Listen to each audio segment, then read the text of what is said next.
Now on Newsday TV, we are tracking heavy rain and possible thunderstorms for your Friday. But first,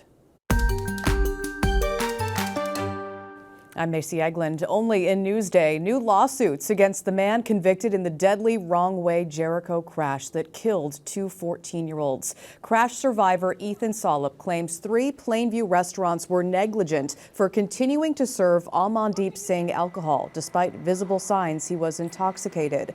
Singh is serving up to 25 years in prison for killing Ethan Falkowitz and Drew Hassenbein. Ushering in a new era for the Catholic Church. Today, Leo XIV is celebrating his first Mass as Pope. Long Islanders we spoke to are excited about the first American pontiff. I was honestly shocked. It's really neat to see the first American Pope. And Pope Leo was born Robert Prevost in Chicago. No word what caused a driver to crash into this building in North Belmore. It happened yesterday outside of LGB Tax and Accounting on Belmore Avenue. Plans are in the works to revamp a dangerous stretch of the Long Island roadway. Exit 13 on the eastbound Southern State Parkway in Valley Stream is getting a makeover that includes a new road design. Because it's a safety issue, there are schools nearby, so children walk up and down. Now, the project will cost up to $16 million. Work is expected to begin in 2027. You can read more about Newsday's year-long investigative series looking at Long Island's dangerous roads on Newsday.com. Well, you can now sign up for emergency and weather alert text messages. The state rolled out the new text system 33311 ahead of hurricane season. All you have to do is text your county to 333-111. We've got an eye on the storm this Friday, so grab your umbrella. You will need it. It's going to be a wet and cooler day out there today. Right now, not bad out at Cooper's Beach in Southampton. Wow, pretty shot there. But not so pretty here. Taking a look at your futurecast, you're going to see a lot of orange, yellow, and red. Yeah, thunderstorms start to roll through later this morning. They could be heavy at times, drenching us with as much as 2 inches of rain throughout the day. Tomorrow, your Saturday, we do dry out, end up with a pretty nice weekend. Saturday, mostly sunny. We could hit 70 degrees. Mother's Day, sunny in the 70s as well. Monday right now is looking nice, but we could see some more rain later on next week.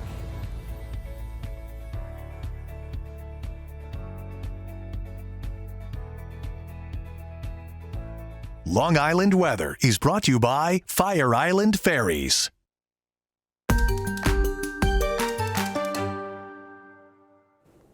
Only in Newsday, fresh concerns about our drinking water. Forever chemicals in 7 Long Island water districts are above federal limits. Sherry Einhorn looks at what's being done. You can't see them, smell them, or taste them, but you could be drinking them in your water. Do you worry about what's potentially in it? All the time. Tell me what you think about it. I don't trust it.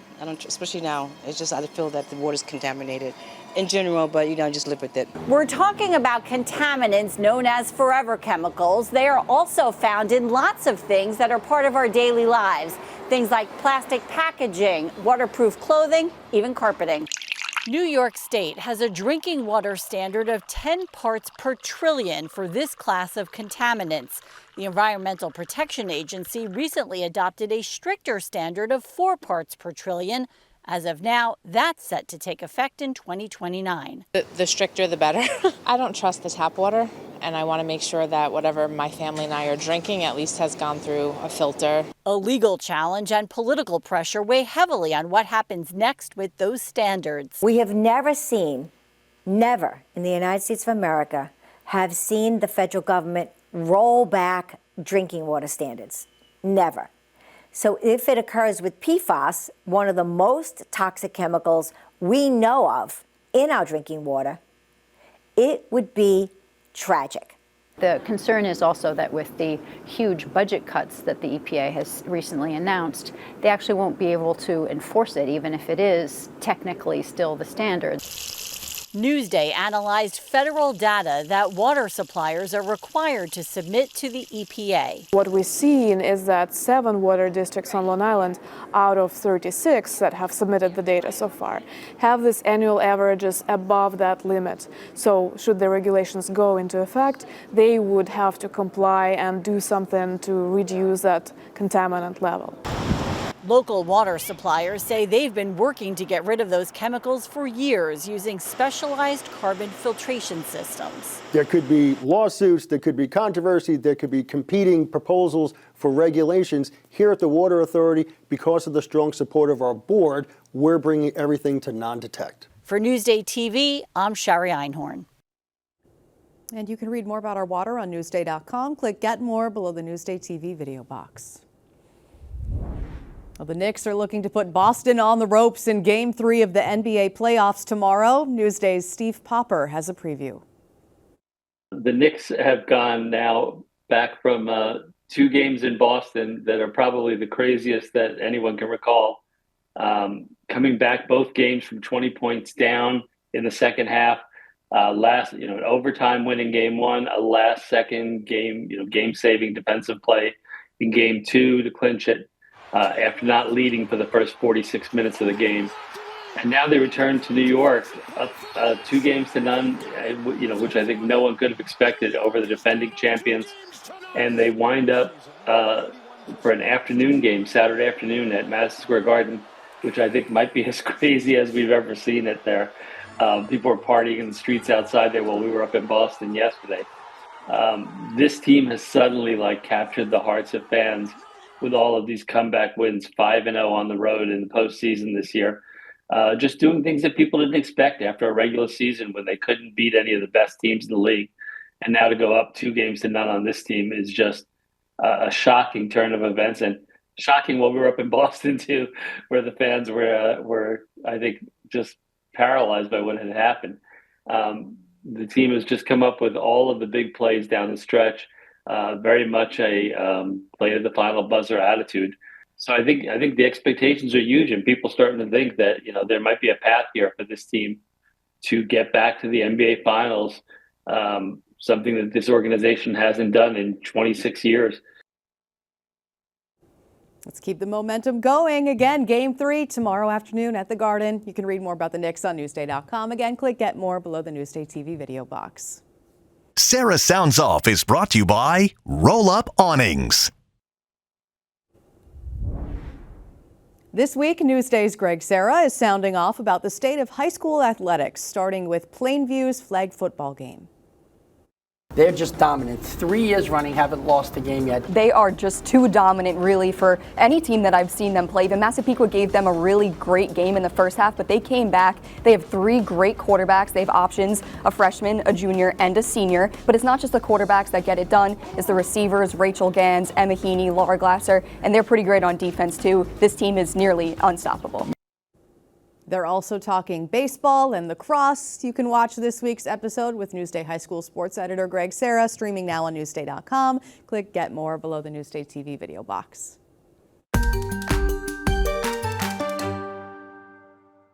A blend of heart and humor in a film about food and family. I'm Elisa DiStefano at the premiere of Nonas. I want to open an Italian restaurant. Who are you going to get to come down and cook? Nonas. Other real-life Italian grandmothers. Long Island's own Lorraine Bracco plays a Nona in the movie based on the story of a real-life restaurant in Staten Island where Nonas are the chefs. Did you see it? I saw it. It brought back so many memories for me and made me miss my Nona. Of course. But now you're a grandmother. I am. I have 3 grandchildren. But they don't call you Nona? Or no, they call me Flower. Ah! Oh, she started it. You ladies are killing me. What is it like for you to see your story streaming? It's an amazing group of people came together and did this, and I'm awestruck. So you are our real life Nona. Oh. Yeah. I'm in Nona for 60 grandchildren. I'm in the 91. Nona, God bless you. I'll have whatever she's having. What are you having? A lot of meatballs, a lot of macaroni? People are liking meatballs. You remind me of my Nona. I'm going to get a hug, my Nona. Yeah, thank you.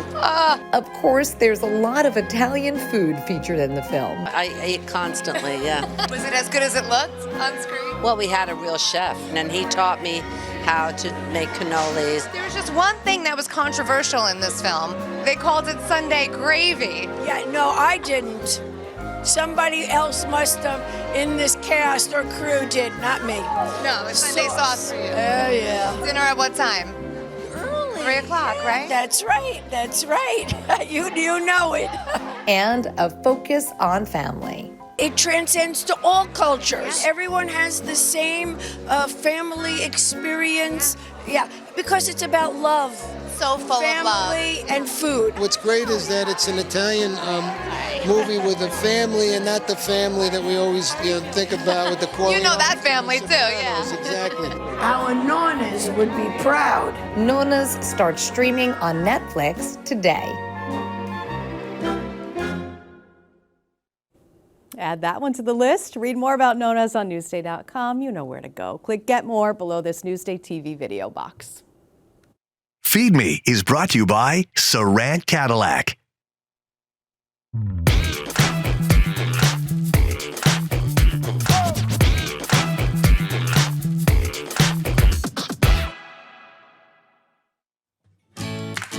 Brunch comes in all shapes and sizes, prices, and vibes. So today, we're bringing you 3 upscale brunch options that satisfy our bellies and our budgets.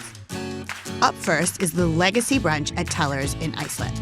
Here, you'll dine a la carte in the grand dining room, where entrees run between $25 and $39. The former Bank Turn restaurant has classics like Eggs Benedict, but also some entrees with a modern twist, like the ricotta pancakes with lemon blueberry butter and the brunch burger with pepper bacon, egg, and cheddar cheese.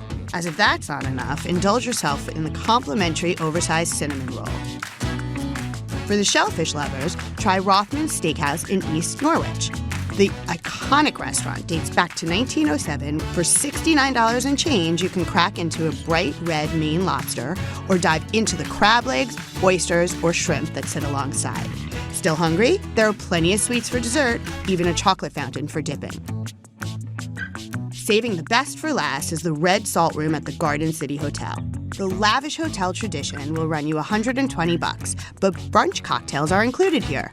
The buffet has a literal tower of shellfish anchoring the center of the room, surrounded by custom omelet and crepe stations highlighting the work of New York City chef David Burke. You can find our full list of steakhouse brunches on Long Island on Newsday.com. I'm Maria Elena Martinez for Newsday TV. I need that cinnamon roll. And you can get more info on all of those steakhouse brunches, Newsday.com. Click Get More below the Newsday TV video box.